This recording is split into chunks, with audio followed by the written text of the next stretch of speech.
ಸಾಯಿರಾಮ್.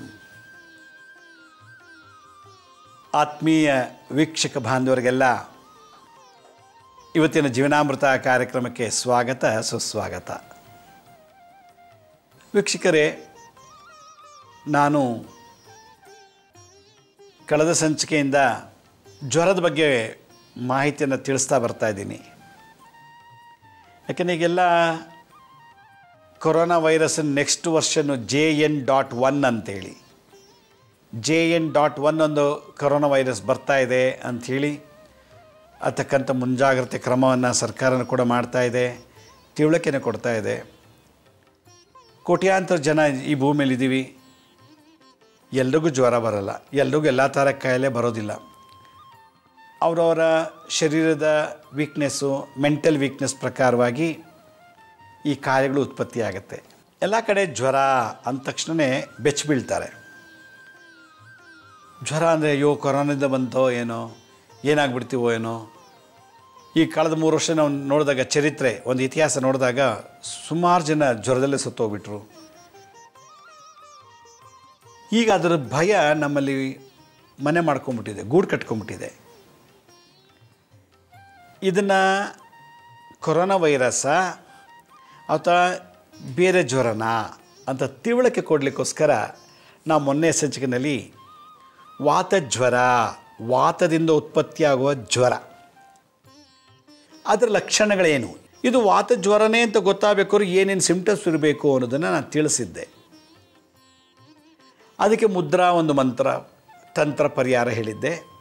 ಇಲ್ಲ ಮನೆ ಮದ್ದು ಕೂಡ ತಿಳಿಸ್ಕೊಟ್ಟಿದ್ದೆ. ನೀವೇ ಸ್ವತಃ ಔಷಧಿ ತಯಾರು ಮಾಡಿ ಜ್ವರನ ಹೋಗಿಸ್ಕೊಳ್ಳೋದು ಹೇಗೆ ಅಂತ. ವಾತಜ್ವರ ಅದಾದ ನೆಕ್ಸ್ಟ್ ಎಪಿಸೋಡ್ನ ನಾನು ಪಿತ್ತಜ್ವರ. ವಾತ ಅನ್ನೋದು ಇಲ್ಲಿಂದ ಉತ್ಪತ್ತಿ ಆಗುತ್ತೆ. ವಾತ, ಪಿತ್ತ, ಕಫ. ಕಫ ತಲೆಯಿಂದ. ವಾತಜ್ವರದ ಒಂದು ಎಪಿಸೋಡಲ್ಲಿ ಅದ್ರ ಬಗ್ಗೆ ಹೇಳಿದೆ. ಪಿತ್ತಜ್ವರ, ಮನುಷ್ಯನಿಗೆ ಪಿತ್ತ ಜಾಸ್ತಿ ಆದಾಗ ಜ್ವರ ಬರ್ತದೆ. ಆ ಜ್ವರದ ಲಕ್ಷಣಗಳೇನು, ಹೇಗೆ ಕಂಡುಹಿಡಿಯೋದು, ಇದು ಪಿತ್ತದಿಂದಲೇ ಬಂದಿರೋ ಜ್ವರ ಅನ್ನೋದನ್ನು ಕೂಡ ಹೇಳಿಕೊಟ್ಟೆ ಮೊನ್ನೆ ಎಪಿಸೋಡಲ್ಲಿ. ಮೊನ್ನೆ ಆ ಪಿತ್ತ ಜ್ವರನ ಶಮನ ಮಾಡಬೇಕು ಅಂದರೆ ಮುದ್ರೆ ಇದೆ. ಅದಕ್ಕೊಂದು ಹಿಂದಿನ ಕಾಲದ ಋಷಿ ಮುನಿಗಳು ಅದನ್ನು ಹೇಳಿ ಮುದ್ರೆ ಮಾಡಿ ಜ್ವರ ಓಡಿಸ್ತಾಯಿದ್ರು. ಮುದ್ರೆ ಜೊತೆಗೆ ಮಂತ್ರ, ಸೌಂಡ್ ಥೆರಪಿ, ಮಂತ್ರ ಹೇಳ್ಬೋದು. ಗ್ರಹಕ್ಕೆ ಶಾಂತಿ ಆಯಿತು. ತಂತ್ರ ಮಾಡೋದು ಹೇಗೆ, ಈ 3 ಮುದ್ರಾ ಮಂತ್ರ ತಂತ್ರ ನಮಗೆ ಇಲ್ಲ ಅನ್ನೋದಾದರೆ ಮನೆ ಮದ್ದು ಮಾಡಿಕೊಂಡು ಅದನ್ನು ಕ್ಯೂರ್ ಮಾಡೋದು ಹೇಗೆ ಪಿತ್ತಜ್ವರವನ್ನು ಅಂತ ನಾನು ತಿಳಿಸ್ಕೊಟ್ಟಿದ್ದೆ. ನಿನ್ನೆ ಎಪಿಸೋಡ್ನಲ್ಲಿ ರಕ್ತ ಪಿತ್ತಜ್ವರ, ಪಿತ್ತಜ್ವರದಲ್ಲಿ ಇನ್ನೊಂದು ವೆರೈಟಿ ಜ್ವರ, ಅಡ್ವಾನ್ಸ್ಡ್ ಜ್ವರ. ಇದು ಸ್ಟ್ರಾಂಗ್ ಜ್ವರ, ಭಾಳ ಸೀರಿಯಸ್ ಜ್ವರ ಇದು, ರಕ್ತ ಪಿತ್ತಜ್ವರ ಅಂಥೇಳಿ. ಹಾಗಾದರೆ ರಕ್ತ ಪಿತ್ತಜ್ವರ ಲಕ್ಷಣಗಳೇನು, ಸಿಂಪ್ಟಮ್ಸ್ ಏನು, ಈ ಥರ ಇದ್ದರೆ ಇದು ರಕ್ತಪಿತ್ತ ಜ್ವರ. ಅದಕ್ಕೆ ಪರಿಹಾರ ಏನು ಮಾಡ್ಕೋಬೋದು? ಮುದ್ರೆ ಒಂದೇ ಹೇಳಿಕೊಟ್ಟೆ. ಮುದ್ರೆ ಫಿಸಿಯೋಥೆರಪಿ, ಬಾಡಿನ ಇಮ್ಯುನಿಟಿ ಸಿಸ್ಟಮ್ನ ಡೌನ್ ಆಗಿದ್ದರೆ ಬ್ಯಾಲೆನ್ಸ್ ಮಾಡುತ್ತೆ. ಮತ್ತು ಯಾವ ಅಂಗದಿಂದ ಬಂತೋ ಕಾಯಿಲೆ ಆ ಅಂಗನ ರೆಕ್ಟಿಫೈ ಮಾಡಿ ಶುದ್ಧಿ ಮಾಡುತ್ತೆ. Mudra is A physiotherapy. ಮಂತ್ರ ಹೇಳೋದ್ರಿಂದ ಅದರ ನೆಗೆಟಿವ್ ಎನರ್ಜಿ ತೆಗೆಯುತ್ತೆ. ತಂತ್ರ, ಮಾಟ ಮಂತ್ರದಿಂದ ಬಂದಿದ್ದರೆ, ಗ್ರಹ ದೋಷದಿಂದ ಬಂದಿದ್ದರೆ ಅದನ್ನು ತಂತ್ರವನ್ನು ಮಾಡೋದು ಅಂತ ಹೇಳಿಕೊಟ್ಟೆ. ಈ ಮುದ್ರಾ ಮಂತ್ರ ತಂತ್ರ 3 ಮಾಡೋಕ್ಕಾಗಲಿಲ್ಲ ಅನ್ನೋರು ಮನೆ ಮದ್ದನ್ನು ಮಾಡಿ ಆ ರಕ್ತಪಿತ್ತ ಜ್ವರವನ್ನು ಕ್ಯೂರ್ ಮಾಡ್ಕೋಬೋದು ಅನ್ನೋ ವಿಚಾರನೂ ಕೂಡ ನಾನು ನಿನ್ನೆ ತಿಳಿಸಿದ್ದೆ. ಇವತ್ತು ನಾನು ಕಫದಿಂದ ಉತ್ಪತ್ತಿಯಾಗುವಂಥ ಜ್ವರ ಯಾವುದು ಅಂಥೇಳಿ. ವಾತ ಇಲ್ಲಿ ಉತ್ಪತ್ತಿ ಆಗುತ್ತೆ, ಹೊಟ್ಟೆಯಲ್ಲಿ ವಾತ ಉತ್ಪತ್ತಿ ಆಗೋದು. ಇದು ಬಂದರೆ ನೋವು ಕೊಡುತ್ತೆ, ಬಾಡಿ ಜಾಯಿಂಟ್ಸ್ ಪೇನ್ ಬರುತ್ತೆ, ಮಾಂಸಖಂಡಗಳ ನೋವು ಬರುತ್ತೆ, ನರ ಎಳ್ತಾ ಬರುತ್ತೆ. ಪಿತ್ತ, ಮೈಯೆಲ್ಲ ಉರಿ, ನಡ್ಕ, ಹಳದಿ ಬಣ್ಣ ಮಾಡೋದು, ಕಣ್ಣು, ಮೈ, ಶರೀರ ಎಲ್ಲ ಈ ಥರದ್ದು. ಕಫ ಉತ್ಪತ್ತಿ ಆಗೋದು ನಮ್ಮ ತಲೆ ಭಾಗದಿಂದ. ಅದರಿಂದ ವಾತ, ಪಿತ್ತ, ಕಫ. ಇವತ್ತಿನ ಸಂಚಿಕೆಯಲ್ಲಿ ನಾನು ಆ ಕಫದಿಂದ ಬರುವಂಥ ಜ್ವರನ ಯಾವ ರೀತಿ ಪತ್ತೆ ಹಚ್ಚೋದು ಅಂತ. ಕಫ ಜ್ವರ ಬರಲಿಕ್ಕೆ ಭಾಳಷ್ಟು ರೀಸನ್ ಇದೆ ಅಂತ ನಾನು ಎಲ್ಲ ಎಪಿಸೋಡ್ ಹೇಳ್ತಿದ್ದೆ. ನಾವು ವಾಸ ಮಾಡೋ ವಾತಾವರಣ ಚೆನ್ನಾಗಿಲ್ಲ, ಗಲೀಜು ಜಾಗದಲ್ಲಿದ್ದರೆ, ತಿಪ್ಪೆಗುಂಡಿತ ಮನೆ ಕಟ್ಟಿದರೆ, ನಾವು ಯಾವಾಗಲೂ ಕೆಮಿಕಲ್ಸ್ ಯೂಸ್ ಮಾಡ್ತಿದ್ರೆ, ಚರಂಡಿ ಪಕ್ಕ ವಾಸ ಮಾಡ್ತಿದ್ರೆ, ತುಂಬ ಸ್ಮೆಲ್ ಇರೋ ಜಾಗದಲ್ಲಿ ವಾಸ ಮಾಡೋದು, ಅದು ಒಂದು ಕಾಯಿಲೆ ಬರುತ್ತೆ. ನಮ್ಮ ದುಷ್ಟ ಚಟಗಳು, ಸ್ಮೋಕು, ಡ್ರಿಂಕ್ಸು, ಡ್ರಗ್ಸು, ಬೀಡ ತಿನ್ನೋದು, ಜರ್ದ, ಇದು ಕೂಡ ಜ್ವರ ಬರಲಿಕ್ಕೆ ಕಾರಣ ಆಗುತ್ತೆ. ಇದು ದುಶ್ಚಟಗಳು. ದುಷ್ಟ ಬುದ್ಧಿಗಳು ನಮ್ಮಲ್ಲಿ ಕಾಮ, ಕ್ರೋಧ, ಲೋಭ, ಮೋಹ, ಮದ, ಮಾತ್ಸರ್ಯ ಅಂದರೆ ಎಮೋಷನಲ್ ಹ್ಯಾಬಿಟ್ಸು, ಬ್ಯಾಡ್ ಹ್ಯಾಬಿಟ್ಸು, ಇವೆರಡೂ ಕೂಡ ಮನುಷ್ಯನಲ್ಲಿ ಭಾಳಷ್ಟು ತೊಂದರೆ ಕೊಡುತ್ತೆ. ನಾವು ತಿನ್ನೋ ಆಹಾರ ಪದಾರ್ಥ ಅಳಿಸಿ ತಿಂತೀವಿ. ಬರ್ಗರು, ಪಿಜ್ಜಾ, ಅದು ಇದು ಏನೋ ತಿಂದ್ಬಿಟ್ಟು ಫುಟ್ಪಾತಲ್ಲಿ ಅಲ್ಲಿ ರಸ್ತೆಯಲ್ಲಿ ಮಾಡೋದೆಲ್ಲ ಧೂಳು ಬಿದ್ದಿರೋದು, ಅಳಿಸಿರೋ ಪದಾರ್ಥ, ಫ್ರಿಜ್ಜಲ್ಲಿ ತುಂಬ ದಿನ ಇಟ್ಟಿರೋಂಥ ಪದಾರ್ಥ ಎಲ್ಲ ತಿಂದು ಅದು ಒಂದು ನಮ್ಮ ರೋಗಕ್ಕೆ ತುತ್ತು ಮಾಡುತ್ತೆ. ಇದೊಂದು. ನಮ್ಮ ಜೀವನ ಶೈಲಿನೇ ಚೆನ್ನಾಗಿಲ್ಲ. ಬೆಳಗ್ಗೆ ಎದ್ದು ತಿಂಡಿ ತಿನ್ನೋ ಬದಲು ಆ ತಿಂಡಿನ ಮಧ್ಯಾಹ್ನ ಹೊತ್ತು ತಿಂತೀವಿ, ಮಧ್ಯಾಹ್ನದ ಊಟ ರಾತ್ರಿ ಮಾಡ್ತೀವಿ. ಆಹಾರ ಶೈಲಿ ಚೆನ್ನಾಗಿಲ್ಲ.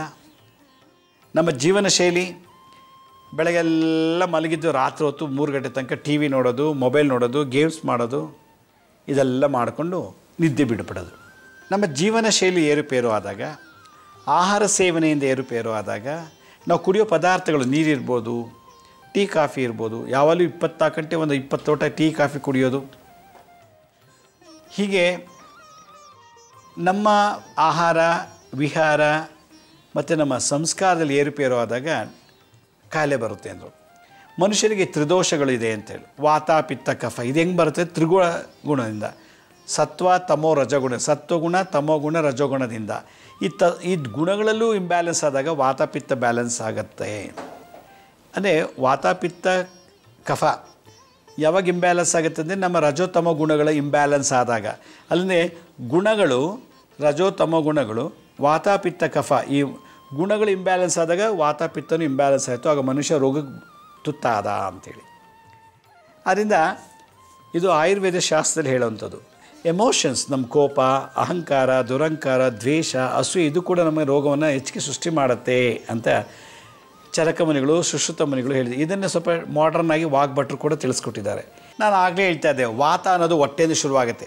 Body pain, joints pain, rheumatoid arthritis, ಆರ್ಥೋಪೋರಿಯಸಿಸ್, ಹೀಗೆಲ್ಲ ಮೂಳೆ, ಮಾಂಸ, ಖಂಡಗಳು ಸಂಬಂಧಪಟ್ಟದ್ದು. ವಾತ ಬಂದರೆ ಪಿತ್ತ, ತಲೆ ಸುತ್ತೋದು, ತಲೆಗೆ, ಮೂಗು, ಬಾಯಿ, ಏಟಿಗೆಲ್ಲ ಬರುವಂಥ ರೋಗ. ಇಲ್ಲಿ ಕಫ ಅಂತ ಒಂದು ತಲೆಯಿಂದ ಸೃಷ್ಟಿಯಾಗುತ್ತೆ. ಕಫ ಎಲ್ಲಿ ಉತ್ಪತ್ತಿ ಆಗ್ತದೆ? ತಲೆಯಿಂದ. ಹಾಗಾದರೆ ಕಫಜ್ವರನ ಪತ್ತೆ ಹಚ್ಚೋಕ್ಕೆ ಮೊದಲ ಸಿಂಪ್ಟಮ್ಸ್ ಏನಪ್ಪ ಅಂದರೆ ಮೈಯೆಲ್ಲ ಗಟ್ಟಿ ಆಗಿಬಿಡ್ತದೆ ನೋಡಿ, ಮೈಯೆಲ್ಲ ಸ್ಟಿಫ್ನೆಸ್ ಇರ್ತದೆ. ಇದು ಮೊದಲನೇ ಸಿಂಪ್ಟಮ್ಸ್. ಯಾರಿಗೆ ಮೈಯೆಲ್ಲ ಜಡ ಇರುತ್ತೋ, ಸ್ಟಿಫ್ನೆಸ್ ಇರುತ್ತೋ, ಇದು ಕಫದಿಂದ ಬರ್ತಾ ಇರೋದು ಅಂತ ತಿಳ್ಕೊಬೇಕು. ವಾಂತಿ ಮಾಡೋಂಗೆ ಆಗುತ್ತೆ, ಆದರೆ ವಾಂತಿ ಬರ್ತಿಲ್ಲ, ವಾಕರಿಕೆ. ವಾಂತಿ ಮಾಡಿಸ್ಬೇಕು ಅಂತ ಅನಿಸುತ್ತೆ ಮನಸ್ಸು, ಆದರೆ ಎಷ್ಟೇ ಬಲವಂತ ಮಾಡಿದ್ರು ವಾಂತಿ ಬರ್ತಿಲ್ಲ. ಇದು 2ನೇ ಸಿಂಪ್ಟಮ್ಸು ಕಫಜ್ವರದ್ದು.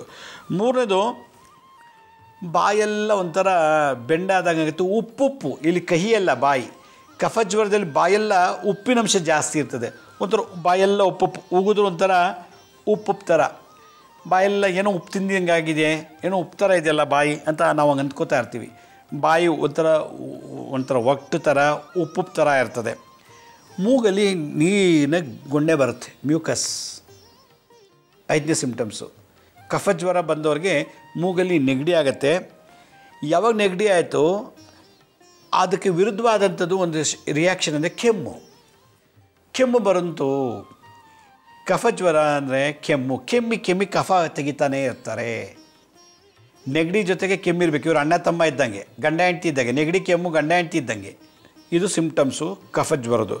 ಆಮೇಲೆ ಯಾವಾಗ ನೆಗಡಿ ಕೆಮ್ಮು ಬಂತು ಮೈಯೆಲ್ಲ ತಣ್ಣಗಾಗತ್ತೆ, ಮೈಯೆಲ್ಲ ಕೋಲ್ಡು, ಚಳಿ ಆದಂಗೆ ಆಗುತ್ತೆ. ಅಯ್ಯೋ ರಗ್ಗೊತ್ಸಪ್ಪ, ಸೊಟ್ರು ಕೊಡಪ್ಪ, ಮಫ್ಲರ್ ಕಟ್ಟಪ್ಪ ಅಂತೇಳಿ ಸಿಕ್ಕಾಬಟ್ಟೆ ಚಳಿ ಆದಂಗೆ ಆಗುತ್ತೆ.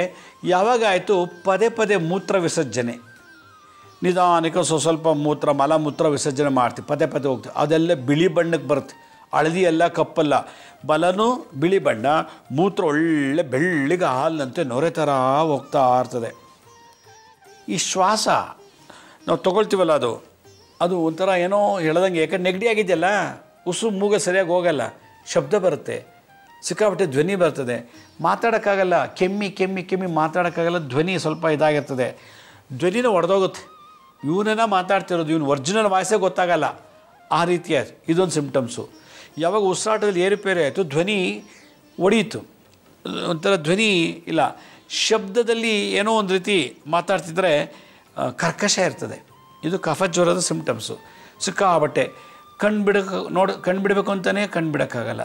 ಸಿಕ್ಕಾಪಟ್ಟೆ ತಲೆನೋವು, ಮೂಗಿನಿಂದ ಕೆಟ್ಟ ವಾಸನೆ ಬರ್ತದೆ. ಮೂಗಿನಿಂದ ಕೆಟ್ಟ ವಾಸನೆ, ನೆಗಡಿ ಆಗ್ತಿದೆಯಲ್ಲ, ಏನೇನಿದೆಯೋ ಎಲ್ಲ ಬರ್ತಾ ಇದೆ ಬ್ರೈನಲ್ಲಿದ್ದೆಲ್ಲ ಕೆಟ್ಟ ವಾಸನೆ, ತುಂಬ ತಲೆಭಾರ, ತಲೆನೋವು, ನಿದ್ದೆ ಕಮ್ಮಿ, ಇದಕ್ಕಿದ್ದಾಗೆ ಬೆವರು, ಕಣ್ಣೆಲ್ಲ ಮಬ್ಬು ಆಯಿತು, ಏನೋ ಒಂಥರ ಕ್ಲಾರಿಟಿ ಕಾಣಲ್ಲ, ಏನೋ ಒಂದು ರೀತಿ ಮಬ್ಬು, ಸಿಕ್ಕಾಪಟ್ಟೆ ಮಬ್ಬಾಯಿತು. ಹಿಂಗೆ ನೋಡ್ತಾನೆ ಕ್ಲಾರಿಟಿ ಇಲ್ಲ, ಕಣ್ಣಲ್ಲಿ ನೀರು ಬೇರೆ ಬರ್ತಾ ಇರ್ತದೆ. ಗೊಣ್ಣಲ್ಲಿ ಹೆಂಗೆ ಬರ್ತವೆ ಮೂಗಲ್ಲಿ ಹಾಗೆ ಕಣ್ಣಲ್ಲಿ ನೀರು. ಆಮೇಲೆ ಯಾವಾಗ ನೀರು ಜಾಸ್ತಿ ಆಯಿತು ಕಣ್ಣಲ್ಲಿ ಮೂಗಲ್ಲಿ ಬರೋದು, ಮೂತ್ರನೂ ಜಾಸ್ತಿ ಆಯಿತು, ಹೊಟ್ಟೆಲ್ಲ ಒಪ್ಕೊಳ್ಳುತ್ತೆ, ಊಟ ಮಾಡಿರೋ ಥರ ಆಗುತ್ತೆ. ಊಟ ಒಳಗೇನೂ ಹೋಗ್ತಿಲ್ಲ, ಆದರೆ ಹೊಟ್ಟೆ ಎಲ್ಲ ಉಪ್ಕೊಂಡಿರ್ತದೆ. ಇದಿಷ್ಟು ನಮ್ಮ ದೇಹದಲ್ಲಿ ಆಗುವಂಥದ್ದು. ಇದ್ರ ಜೊತೆಗೆ ಅಯ್ಯೋ ನಾಳೆ ಓದೋಣ, ನಾಳೆ ಹೋಗೋಣ, ನಾಳೆ ಬರೆಯೋಣ, ನಾಳೆ ಕೊಟ್ರಾಯಿತು, ನಾಳಿದ್ದು ಹೋಗೋದು, ಈಗ ಆಲಸ್ಯ, ಸೋಮಾರಿತನ, ಪೋಸ್ಟ್ಪೋನ್ಮೆಂಟ್ ನೇಚರು, ಇದು ಎಮೋಷನ್ಸು. ದೇಹದ ಲಕ್ಷಣ ಆದರೆ ಭಾವನೆಗಳಲ್ಲಿ ಆಲಸ್ಯ, ಸೋಮಾರಿತನ ಜಾಸ್ತಿ ಆಗುತ್ತೆ. ಇದಿಷ್ಟೂ ಕೂಡ ಏನು ಮಾಡ್ತದೆ, ಕಫಜ್ವರ. ಇದು ಆಯಾ ಜಾತಕದಲ್ಲಿ ದಶಾಭುಕ್ತಿಯಿಂದ ಬರುವಂಥ ದೋಷ ಇದು, ಇಲ್ಲ ವಾತಾವರಣ ಏರುಪೇರು ಆದಾಗ ಆಗೋದು. ಇದು ಜಾತಕದ ಕರ್ಮದೋಷ ಒಂದು. ಎರಡನೇದು, ಈ ಕಫ ಊಟದಲ್ಲಿ ಮಾಟಮಂತ್ರ ಮಾಡಿಸಿ ತಿನ್ನಿಸ್ಬಿಟ್ಟಿದ್ರು ಈ ದೋಷ ಬಂದುಬಿಡುತ್ತೆ. ಅದಕ್ಕೆ ಆದಿಕಾಟೇರಿ ಅಂತ ಒಂದು ಪ್ರಯೋಗ ಇದೆ. ಆದಿಕಾಟೇರಿ ಮಂತ್ರ ಹೇಳಿಬಿಟ್ಟು ಯಾವ ವ್ಯಕ್ತಿಗೆ ಜ್ವರ ಬರೆಸ್ಬೇಕು ಅವನ ಹೆಸರೇ ಬಿಟ್ಟು ಅವ್ನು ಗೋತ ನಕ್ಷತ್ರ ಕೊಟ್ಟರೆ ಅಥವಾ ಅವನು ಮುಟ್ರ ಪದಾರ್ಥಗಳನ್ನು ಕೊಟ್ಬಿಟ್ಟ ಅಂದರೆ ಅವನು ಆದಿಕಾಟೇರಿ ಮಂತ್ರ ಹೇಳಿ ಈ ಕಫಜ್ವರನ ತನಗೆ ತಾನೇ ಉತ್ಪತ್ತಿ ಮಾಡು. ಅವನ ಜಾತಕದಲ್ಲಿ ಇಲ್ಲ ಆ ದೋಷ, ಮಾಟ ಮಂತ್ರದಿಂದ ಬರೆಸ್ಬೋದು. ಒಂದು ಜಾತಕ ದಶಾಭುಕ್ತಿಯಿಂದ ಬರೋಂಥದ್ದು, ಆ ಏಜಲ್ಲಿ ಯಾವ ಗ್ರಹಗಳಿದೆ ಆ ದಶಾಭುಕ್ತಿ ನೋಡಿ ಬರ್ತದೆ. ಎರಡನೇದು ಮಾಟಮಂತ್ರ ತಂತ್ರ ಪ್ರಯೋಗದಿಂದ. ಮೂರನೇದು ಮನೆ ಮುಂದೆ ಮಾಟಮಂತ್ರ ಮಾಡಿಸಿದ್ರೆ ಅದು ಕೈಯಿಂದ ತೆಗೆದುಹಾಕಿದ್ರೆ, ಮುಟ್ಬಿಟ್ಟು ತೆಗೆದುಹಾಕಿದ್ರೆ, ಅಥವಾ ಮನೆ ಮುಂದೆ ಮಾಟಮಂತ್ರ ಮಾಡಿಸಿ ಅದನ್ನು ದಾಟಿದ್ರೆ ದಾಟು ಪ್ರಯೋಗದಿಂದ ಕೂಡ ವಾತಾಪಿತ್ತ ಕಫ ಇಂಬ್ಯಾಲೆನ್ಸ್ ಆಗುತ್ತೆ. ಇದು ಯಾವ ಬ್ಲಡ್ಡಲ್ಲಿ ಗೊತ್ತಾಗಲ್ಲ, ಎಕ್ಸ್ರೇಲಿ ಗೊತ್ತಾಗಲ್ಲ, MRI ಸ್ಕ್ಯಾನಲ್ಲಿ ಗೊತ್ತಾಗಲ್ಲ. ಇದಿಷ್ಟು ಸಿಮ್ಟಮ್ಸು. ಈಗೇನೇನಾಗುತ್ತೆ ಅಂದರೆ ಕಫಜ್ವರ ಬಂದರೆ ವಾತಕ್ಕೆ ಮೆಡಿಸಿನ್ ಕೊಡ್ತಾರೆ, ವಾತದ ಜ್ವರಕ್ಕೆ. ಕಫಜ್ವರ ನಳಿತಾ ಇರೋದು ನಾನು ನೋಡಿದ್ರೆ ಪಿತ್ತದ ಜ್ವರಕ್ಕೆ ಮೆಡಿಸಿನ್ ಕೊಡ್ತಾರೆ, ಡೋಲೋ 50 ತೊಗೊಂಬಿಡೋದು. ಜ್ವರ ಅಂದರೆ ಅದೊಂದು ಮಾತೆ ತೊಗೊಂಬಿಡೋದು. ಅಲ್ಲ, ವಾತಕ್ಕೆ ಬೇರೆ, ಪಿತ್ತಕ್ಕೆ ಬೇರೆ, ಕಫಕ್ಕೆ ಬೇರೆ ತೊಗೋಬೇಕು. ಇದಿಷ್ಟು ನಾವು ಜ್ವರ ಅಂದ ತಕ್ಷಣ ಒಂದೇ ಮಾತ್ರೆ ಎಲ್ಲ ಜ್ವರಕ್ಕೂ ಹೋಗಲ್ಲ. ಕೆಲವ್ರಿಗೆ ಹಾರ್ಟ್ ಅಟ್ಯಾಕ್ ಆಗ್ಬೋದು, ಕೆಲವ್ರಿಗೆ ಸೈಡ್ ಎಫೆಕ್ಟ್ ಆಗ್ಬೋದು, ಕೆಲವು ಬೇರೆ ಥರನೂ ಆಗ್ಬೋದು, ಸನ್ನಿನೂ ಆಗ್ಬೋದು. ಆದ್ದರಿಂದ ಕಫಜ್ವರಕ್ಕೆ ಕಫಕ್ಕೆ ಸಂಬಂಧಪಟ್ಟಂತೆ ಮೆಡಿಸಿನ್ ತೊಗೋಬೇಕು ನಾವು. ಹೀಗಾಗಿ ಇಲ್ಲಿ ಶರೀರ ಮತ್ತು ಈ ಬಿಳಿ ಬಣ್ಣ, ನಮ್ಮ ಉಗುಳು ಬಿಳಿ, ವಾಂತಿ ಬಿಳಿಗೆ ಬರ್ತಾಯಿದೆ, ಮೂತ್ರ ಬಿಳಿ, ಮಲಮೂತ್ರ ಎಲ್ಲ ಬಿಳಿ ಬಣ್ಣದ ಶ್ವೇತವರ್ಣದಲ್ಲಿ ರಿಲೀಸ್ ಆಗ್ತಾಯಿದೆ. ಆದ್ದರಿಂದ ಇಲ್ಲಿ ನಾವು ಸೂರ್ಯ ಚಂದ್ರರಿಗೆ ಶಾಂತಿ ಮಾಡಬೇಕು. ಜಾತಕದಲ್ಲಿ ಸೂರ್ಯದಶ ಚಂದ್ರಭುಕ್ತಿ ಅಥವಾ ಚಂದ್ರದಶ ಸೂರ್ಯಭುಕ್ತಿ ಬಂದಾಗ ಈ ಥರ ಕೆಲವ್ರಿಗೆ ಬರ್ತದೆ ಅವರ ಕರ್ಮಾನುಸಾರವಾಗಿ. ಇದು ಮೆಡಿಕಲ್ ಆಸ್ಟ್ರಾಲಜಿ ಪ್ರಕಾರ. ಆದ್ದರಿಂದ ಇಲ್ಲಿ ಸೂರ್ಯಚಂದ್ರರಿಗೆ ಶಾಂತಿ ಮಾಡಿಕೊಳ್ಬೇಕು. ಯಾಕೆಂದರೆ ಆದಿಕಾಟೇರಿ ಪ್ರಯೋಗ ಆಗಿದ್ದರೆ ಇಲ್ಲಿ ಚಂದ್ರನ ಮನಸ್ಸಿಗೆ ಕಾರಕ, ದೇಹಕ್ಕೆ ಕಾರಕ ಸೂರ್ಯ, ದೇಹ ಆತ್ಮಕ್ಕೆ ಒಡೆಯ ಸೂರ್ಯಗ್ರಹ, ಮನಸ್ಸಿಗೆ ಕಾರಕ, ಬ್ರೈನ್ಗೆ ಕಾರಕತ್ವವನ್ನು ಚಂದ್ರ. ಅದರಲ್ಲಿ ಚಂದ್ರ ಸೂರ್ಯ ಶಾಂತಿ ಆಗಬೇಕು. ಆ ಗ್ರಹಕ್ಕೆ ಸಂಬಂಧಪಟ್ಟಂಥ ಶಾಂತಿ ಮಾಡಬೇಕು. ಆ ಗ್ರಹಕ್ಕೆ ಸಂಬಂಧಪಟ್ಟಂಥ ಮುದ್ರಾ ಮಂತ್ರ ಮಾಡಿ ತಂತ್ರ ಮಾಡಿದ್ದೆ ಆದರೆ ಕಫಜ್ವರನ ಏನು ಮಾಡ್ಬೋದು. ಇಲ್ಲಾಂದರೆ ಇದು ಭಾಳ ದೊಡ್ಡ ಪ್ಯಾರಾಲಿಸಿಸ್ ಆಗ್ಬೋದು, ಲಕ್ವ ಆಡ್ಬೋದು, ಏನೇ ಬೇಕಾದ್ರೆ ಲಕ್ವ ಪ್ಯಾರಾಲಿಸಿಸ್ ಅದು ಬರ್ಬೋದು, ಪಿಟ್ಸು ಬಂದ್ಬಿಡ್ಬೋದು, ಹೇಳೋಕ್ಕಾಗಲ್ಲ ಈ ಕಫಜ್ವರದಿಂದ.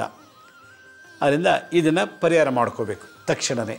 ಕಫಜ್ವರ ಬಂದಾಗ ಯಾರೂ ಎದುರ್ಕೋಬಾರ್ದು, ಯಾಕೆಂದರೆ ಇದು ಸೀರಿಯಸ್ ಆಗಿಬಿಟ್ರೆ ಪ್ಯಾರಾಲಿಸಿಸ್ ಬರ್ಬೋದು, ಪಿಟ್ಸ್ಗೂ ಕನ್ವರ್ಟ್ ಆಗಿಬಿಡ್ತದೆ ಪಾಪ.